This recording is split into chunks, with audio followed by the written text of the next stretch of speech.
KJ Wright told me that Dallas is on my list of dream teams, always has been. And I would just say, I would narrow that down. He doesn't have a lot of people on his dream team list. I mean, Stephen, if you're listening, I'm just here to tell you, KJ Wright would like to come to Dallas. So there's not, now there might be other bidders, but there's not very many other dream teams. And one of the reasons is the fit with Dan Quinn. Yeah. And I'm going to work on the assumption, Gavin, that Dan Quinn's in the building saying, do I have my choice at free safety? Give me KZ. Do I have my choice at strong safety hybrid linebacker? Give me Neal. Can I have another linebacker? Give me KJ Wright, who I won a Super Bowl with in the middle of the decade, who, without anybody ever arguing about this, is a quality guy and a leader.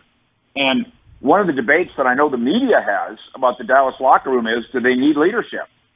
And Brian, I'm going to turn to you here, and not that we want to go too far behind the curtain here, but sometimes there's guys who think they're leaders, and maybe they're mistaken. How about that? All right, Mike, let me turn it back to you then and ask you this. Do you think that the front office is having some pushback about Wright because it messes up their thoughts with Jalen Smith? And if maybe that's the path you're trying to go down right now, but you have the front office saying, well, listen, we don't want to do anything that might jeopardize what we got going with Jalen Smith. That's the front office's thought. It's gross. Meaning we spent all this money. Why do we need another linebacker? And if they're talking about Sean Lee and some other things. Now, if you're telling me that, they're going to say, well, wait a minute now, you told us you'd like to play Neal down at a will linebacker. Okay, we're already potentially have to move Jalen off the field or to the Sam linebacker for playing just some base stuff. Okay. I wonder if Dan's getting pushback from the organization, A, because of the contract you're talking about, the number of years, and B, does it mess with Jalen Smith? All right, here's two areas where I think you're dead on. Two pushback areas. One, Mike McCarthy needs to stand up and say, I thought we said we're playing the best guys. Yeah. And just give me the best guys. Not the most expensive guys. Give me the best guys. And two, and I had somebody who's involved in this suggest this to me, if Mike McCarthy really wants to put the best guy on the field, and Keanu Neal is one of your 11 best, and KJ Wright comes here and he's one of your 11 best, then guess what? Keanu Neal, go play some safety. Yeah. Rethink what you thought Thursday. Because on Thursday, you didn't know that KJ Wright wanted to come here. Absolutely. Now you do. So play them both.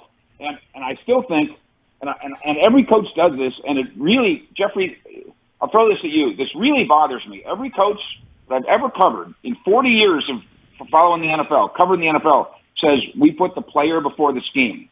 McCarthy said it again on Thursday, and yet they don't. Yeah, last year they didn't. They didn't come close. No. Right.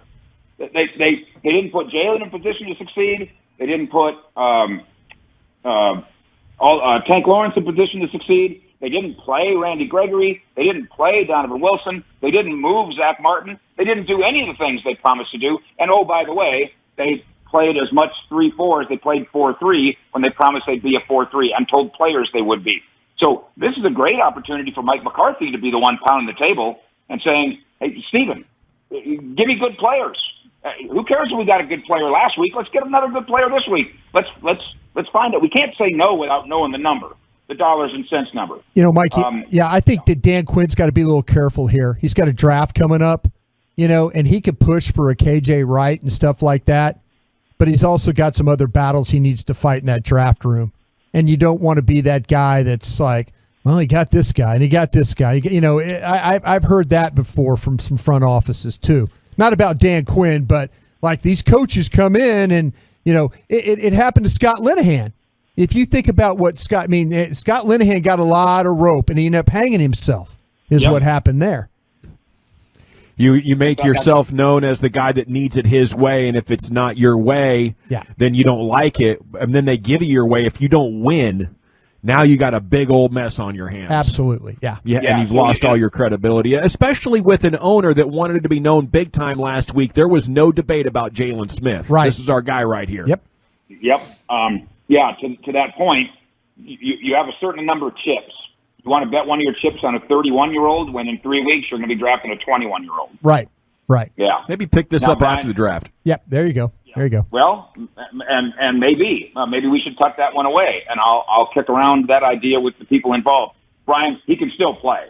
Oh no, the scouts around the league, the gang of 7 said the man's got juice to play. Yes. So that one's solved. I think you got to.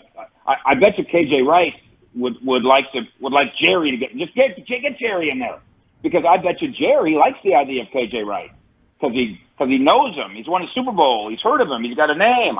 And maybe that needs to be in play for this thing to get pushed over the edge.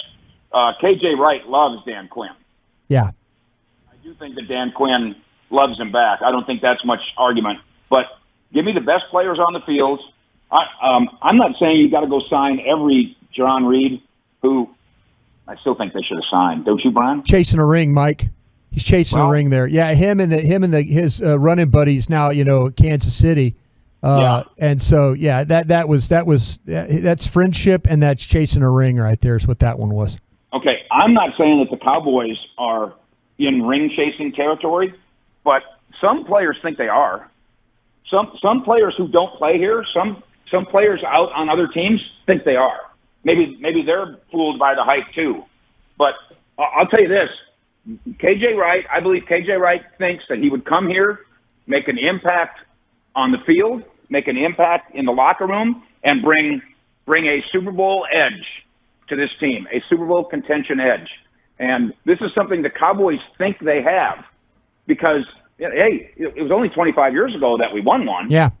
But there's nobody who in this organization besides Jerry and Steven and McCarthy, and I guess a couple of his assistants, have even sniffed the Super Bowl. There's nobody on this roster that knows anything about a Super Bowl. Yeah, Chris Hall's been to some Super Bowls with you, but that was a long time ago. Yeah. Yeah.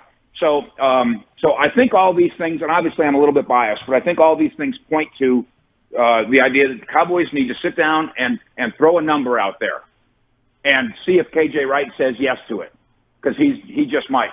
It is worth noting cap-wise, they would have to probably. They don't have to at this moment, but they would have to eventually flip a switch on a contract, Amari, Zeke, or Tank.